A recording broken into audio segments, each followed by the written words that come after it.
Cultivation of Concentration. Concentration, or the bringing of the mind to a center and keeping it there, is vitally necessary to the accomplishment of any task. It is the father of thoroughness and the mother of excellence.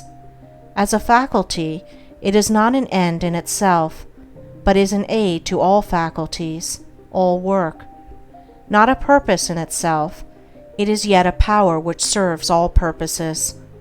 Like steam in mechanics, it is a dynamic force in the machinery of the mind and the functions of life. The faculty is a common possession, though in its perfection it is rare.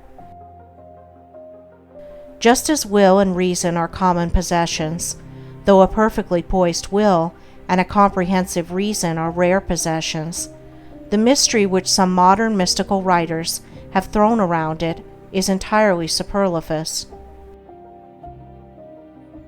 Every successful man, in whatever direction his success may lie, practices concentration, though he may know nothing about it as a subject of study. Every time one becomes absorbed in a book or task, or is rapt in devotion or assiduous in duty, concentration, in a greater or lesser degree, is brought into play.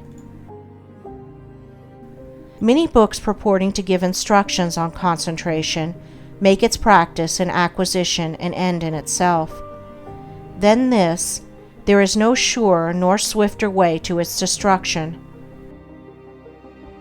The fixing of the eye upon the tip of the nose, upon a doorknob, a picture, a mystical symbol, or the portrait of a saint, or the centering of the mind upon the navel, the pineal gland, or some imaginary point in space. I have seen all these methods seriously advised in works on this subject, with the object of acquiring concentration, is like trying to nourish the body by merely moving the jaws in the act of eating, without taking food. Such methods prevent the end at which they aim. They lead towards dispersion and not concentration, towards weakness and imbecility rather than towards power and intelligence. I have met those who have squandered, by these practices, what measure of concentration they at first possessed, and have become the prey of a weak and wandering mind. Concentration is an aid to the doing of something. It is not the doing of something in itself. A ladder has no divine knowledge, or the sweeping of a floor, without resorting to methods which have no practical bearing in life. For what is concentration but the bringing of a well-controlled mind to the doing of that which has to be done?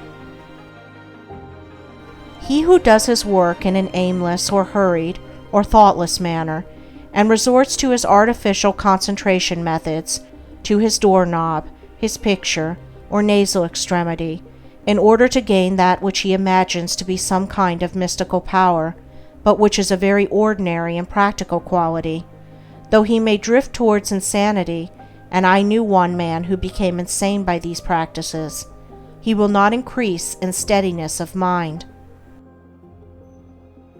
The great enemy of concentration, and therefore of all skill and power, is a wavering, wandering, undisciplined value in and of itself, but only insofar as it enables us to reach something which we could not otherwise reach.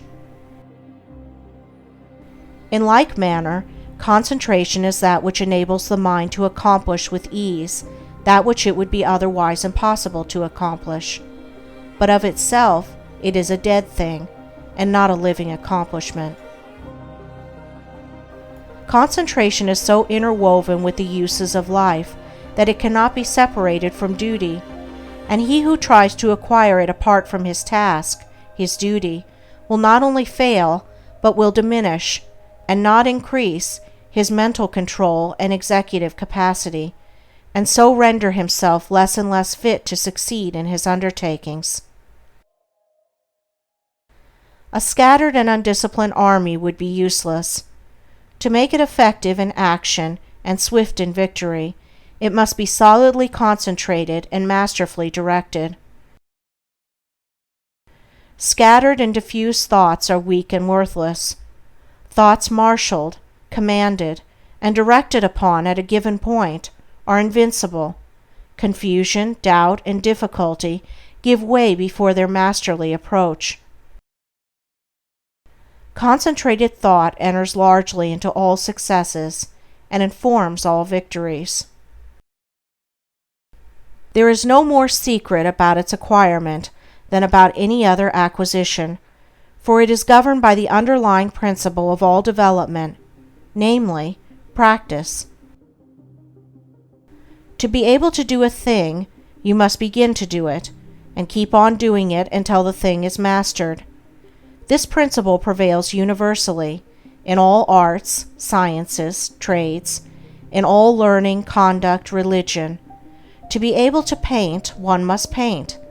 To know how to use a tool skillfully, he must use the tool. To become learned, he must learn. To become wise, he must do wise things. And to successfully concentrate his mind, he must concentrate it. But the doing is not all. It must be done with energy and intelligence. The beginning of concentration, then, is to go to your daily task and put your mind on it, bringing all your intelligence and mental energy to a focus upon that which has to be done. And every time the thoughts are found wandering aimlessly away, they should be brought promptly back to the thing in hand. Thus the center upon which you are to bring your mind to a point is not your pineal gland or a point in space, but the work which you are doing every day, and your object in thus concentrating is to be able to do your work with smooth rapidity and consummate skill. For until you can thus do your work, you have not gained any degree of control over the mind. You have not acquired the power of concentration. This powerful focusing of one's thought and energy and will upon the doing of things is difficult at first, as everything worth acquiring is difficult. But daily efforts, strenuously made and patiently followed up, will soon lead to such a measure of self-control as will enable one to bring a strong and penetrating mind to bear upon any work undertaken, a mind that will quickly comprehend all the details of the work, and dispose of them with accuracy and dispatch. He will thus, as his concentrative capacity increases, enlarge his usefulness in the scheme of things, and increase his value to the world, thus inviting nobler opportunities, and opening the door to higher duties. He will also experience the joy of a wider and fuller life. In the process of concentration, there are the four following stages. 1. Attention. 2. Contemplation. 3. Abstraction. 4. Activity in repose.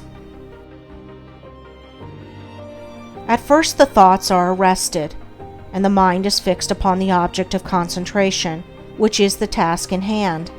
This is attention. The mind is then roused into vigorous thought concerning the way of proceeding with the task. This is contemplation. Protracted contemplation leads to a condition of mind in which the doors of the senses are all closed against the entrance of outside distractions, the thoughts being wrapped in, and solely and intensely centered upon the work in hand. This is abstraction. The mind thus centered in profound cogitation reaches a state in which the maximum of work is accomplished with the minimum of friction. This is activity in repose. Attention is the first stage in all successful work. Those who lack it fail in everything. Such are the lazy, the thoughtless, the indifferent, and incompetent. When attention is followed by an awakening of the mind to serious thought, then the second stage is reached. To ensure success in all ordinary, worldly undertakings, it is not necessary to go beyond these two stages. They are reached, in a greater or lesser degree, by all that large army of skilled and competent workers which carries out the work of the world in its manifold departments. and only a comparatively small number reach the third stage of abstraction, for when abstraction is reached, we have entered the sphere of genius. In the first two stages, the work and the mind are separate, and the work is done more or less laboriously and with a degree of friction. But in the third stage, a marriage of the work with the mind takes place. There is a fusion, a union, and the two become one. Then there is a superior efficiency with less labor and friction. In the perfection of the first two stages, the mind is objectively engaged and is easily drawn from its center by external sights and sounds. But when the mind has attained perfection in abstraction, the subjective method of working is accomplished, as distinguished from the objective. The thinker is then oblivious to the outside world, but is vividly alive in his mental operations. If spoken to, he will not hear, and if plied with more vigorous appeals, he will bring back his mind to outside things as one coming out of a dream. Indeed, this abstraction is a kind of waking dream, but its similarity to a dream ends with the subjective state.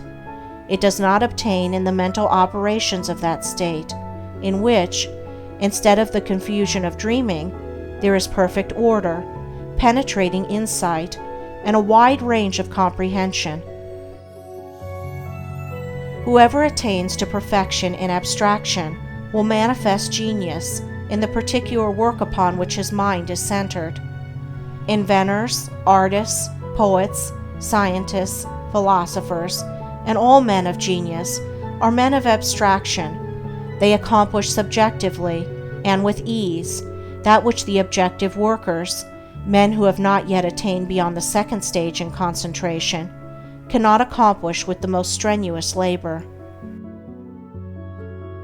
When the fourth stage, that of activity and repose, is attained, then concentration in its perfection is acquired. I am unable to find a single word which will fully express this dual condition of intense activity combined with steadiness, or rest, and have therefore employed the term activity and repose. The term appears contradictory, but the simple illustration of a spinning top will serve to explain the paradox. When a top spins at the maximum velocity, the friction is reduced to the minimum, and the top assumes that condition of perfect repose, which is a sight so beautiful to the eye and so captivating to the mind of the schoolboy, who then says his top is asleep. The top is apparently motionless, but it is at rest, not of inertia, but of intense and perfectly balanced activity. So the mind that has acquired perfect concentration is, when engaged in that intense activity of thought which results in productive work of the highest kind, in a state of quiet poise and calm repose. Externally, there is no apparent activity, no disturbance, and the face of a man who has acquired this power will assume a more or less radiant calmness, and the face will be more sublimely calm when the mind is most intensely engaged in active thought. Each stage of concentration has its particular power. Thus the first stage, when perfected, leads to usefulness, the second leads to skill, ability, talent, the third leads to originality and genius, while the fourth leads to mastery and power, and makes leaders and teachers of men. In the development of concentration also, as in all objects of growth, the following stages embody the preceding ones in their entirety.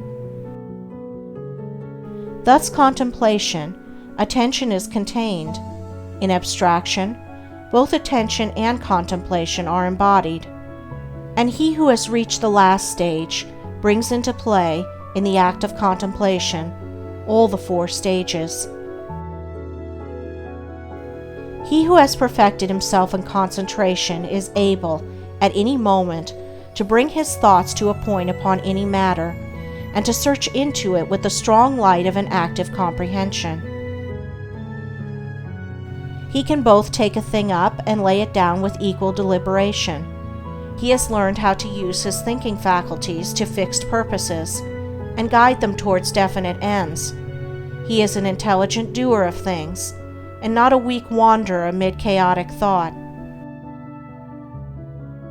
Decision, energy, alertness, as well as deliberation, judgment, and gravity accompany the habit of concentration, and that vigorous mental training which its cultivation involves leads through an ever-increasing usefulness and success in worldly occupations towards that higher form of concentration called meditation, in which the mind becomes divinely illumined and acquires the heavenly knowledge.